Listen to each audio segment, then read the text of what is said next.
right, just making sure. So we back on UStream. This is got to be a good class, y'all, because they keep messing with this UStream. Right. So we got it's 9:08 on the East Coast. We're gonna run it out for about 30 more minutes, and we're gonna try to open the floor up for questions. I know we got a little late start here today, but we're gonna be back more often now. So you guys have no fear. If you got any questions, start getting those together and throwing them in the chat for us. But I wanted to hit some of these title definitions because we've been throwing around these phrases, and I want to kind of give people a little bit of homework going forward. All right.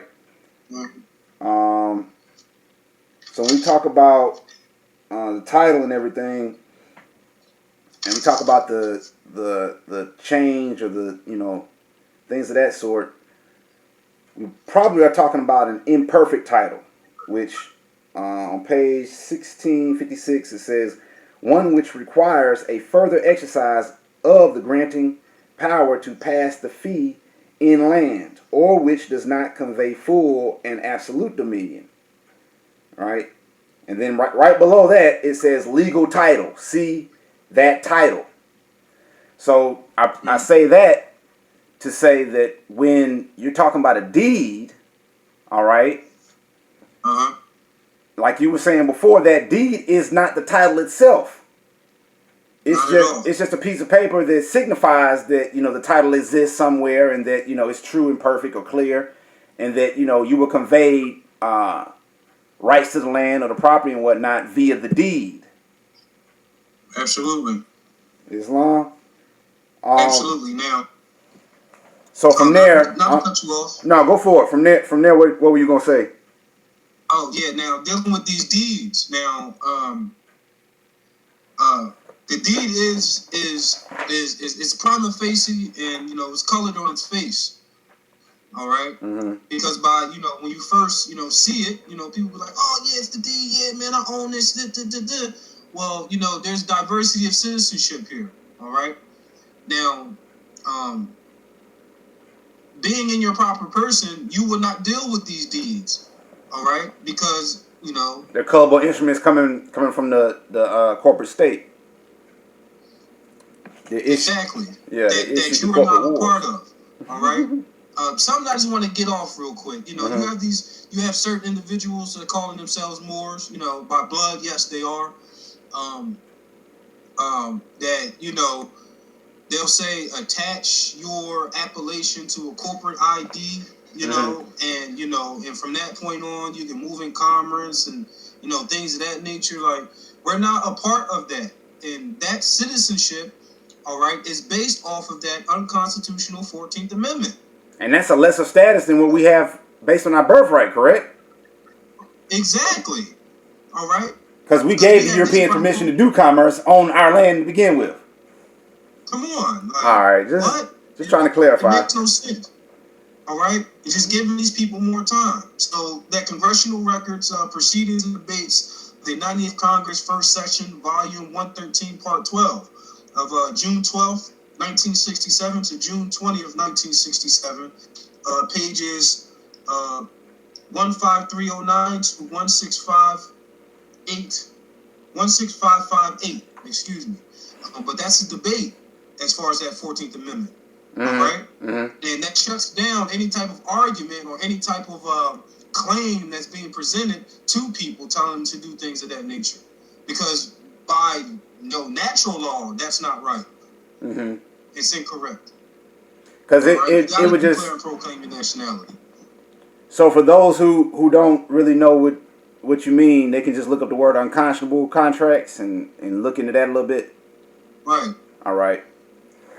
So with that, just kind of wrapping up and leading folks for next time, what were some of the words or concepts we want to get into next time?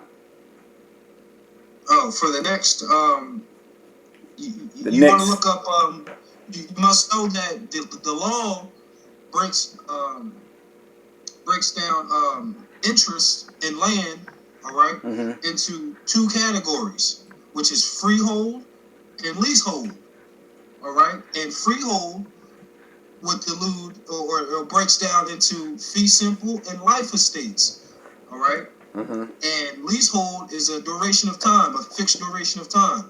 And with the fee and the life estates, all right, which are freehold estates, it's an indefinite duration of time that you have a hold on that on land, or you have that interest in land or any type of property, you know, that's equipped with your status. All right, but you want to look up that freehold.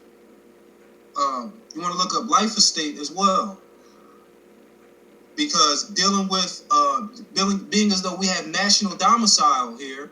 All right, we have a life estate which can be passed on. All right, and most life estates are formed through trust. And that was established by the prophet, if I'm not mistaken, and is it's understood by me and others, you know, scholars and whatnot from the round table who studied this. The rights to the land, to this vast estate that we call North, West, South, Central, and joint islands of you know, Northwest Amexem. Our individual claim to the land would be a derivative share amongst all the other Moors present, correct? Okay. Like we share this vast estate amongst other you know, nationals. It's not just one individual who's owning this. So when you're talking about, you know, the estate, and we're talking about property, one can only pass on, you know, the rights to property that they have. Correct? So when we're talking about, you know, the estate and whatnot, the estate itself is perpetual, but our interest in it only exists for the term of our life.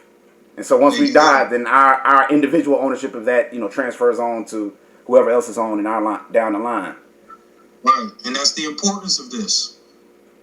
That's the importance of the trust, because we have not been operating in our proper person. That's why really the world is in chaos now.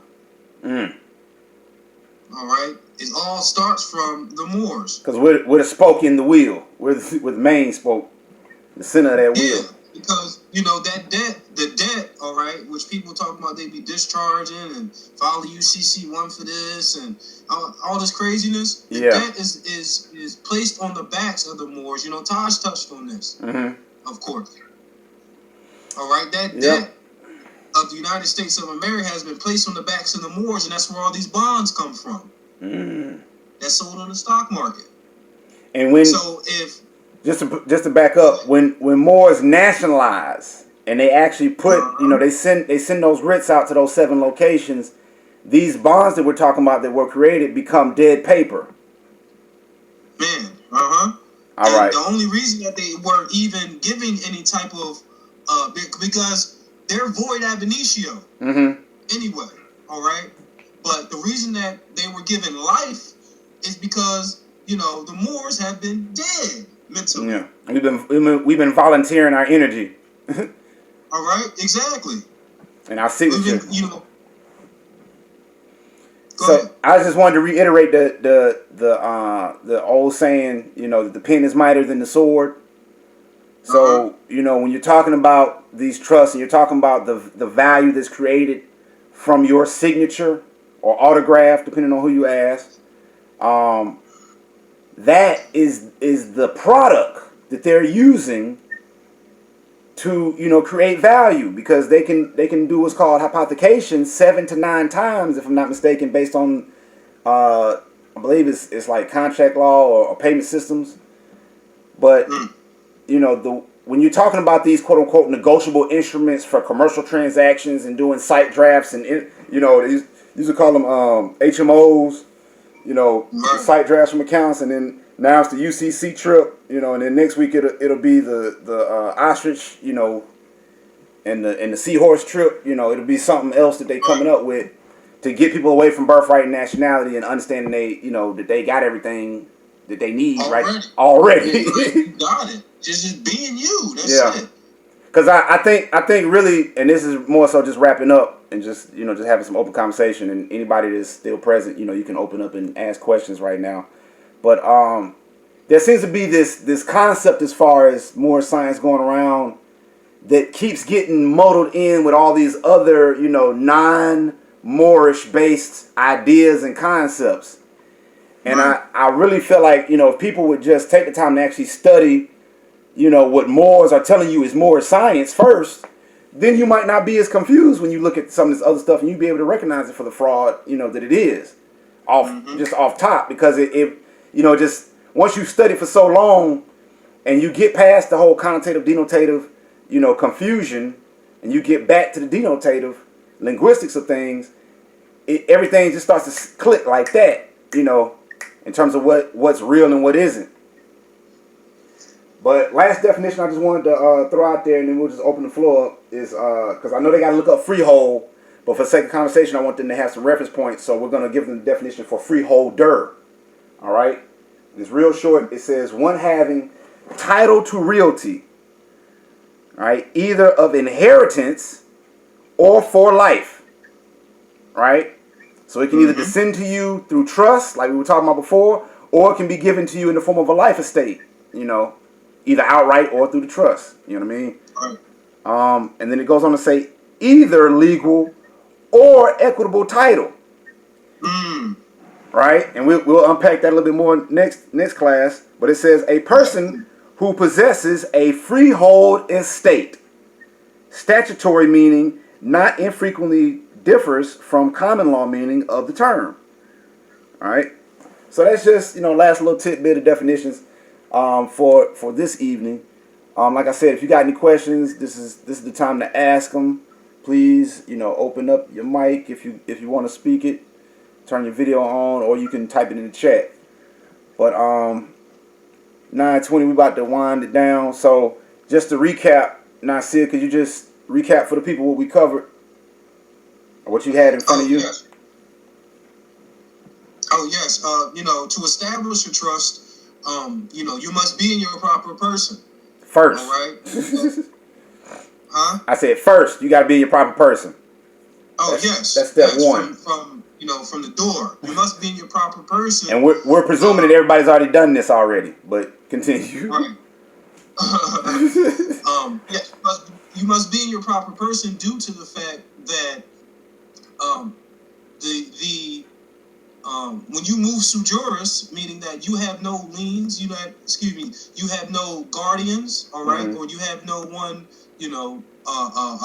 holding your hand, so to speak, all right, and you're moving in your own right, which is a natural right, all right. You have that natural right to think how you want to think, talk how you want to talk, all right. You have the right to contract. You have that natural right, all right, because you're moving in your proper person. Or freedom not to contract. Or not the contract. Yeah, exactly. All right.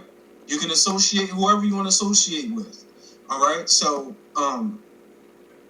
you must be in your proper person, because at that point you're competent enough to hold land. All right. Now, if you're not moving in your proper person, meaning that you're Negro, black, colored, or anything else that's alluding to slavery and that really doesn't exist at law, all right, so, or operating under the auspices of that 14th Amendment. So that's that Smith, Jones, and Johnson stuff, right? Yeah. All you right. can't own anything. That's why you have a deed. All right. And we said that deed was, a prima facie or something colored that has the appearance or the first semblance of, something that's real. Valid title. Yeah. But, once you do more inspection, it's faulty. All right. Indeed. But you must be in your proper person, or you can't, own, hold, or administer. It's for any cutting out. I think he's saying you can't administer or own any interests. But it's cutting out, as you can see. Hey, we're gonna reset it right quick. Hold on. It's chopping up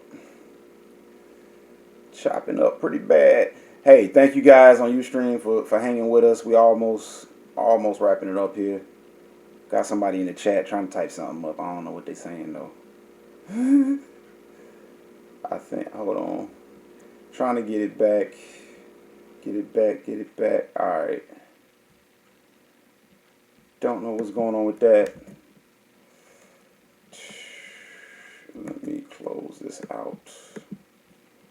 We're gonna try it again. But you know, just winding down for everybody in YouTube land. Trust, you know, it's a fun topic. Like we were saying before, you got the settler or the grantor, you got your trustee, you got, you know,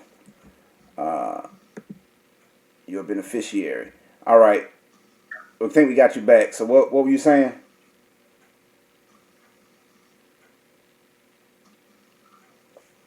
Islam, can you hear me? All right, I think he got cut. So I'm just going to cut this off. But we're going to wrap it up. So this evening, you guys, thank you so much for stopping by. Thank you so much for, you know, hanging with us. And see you next Friday.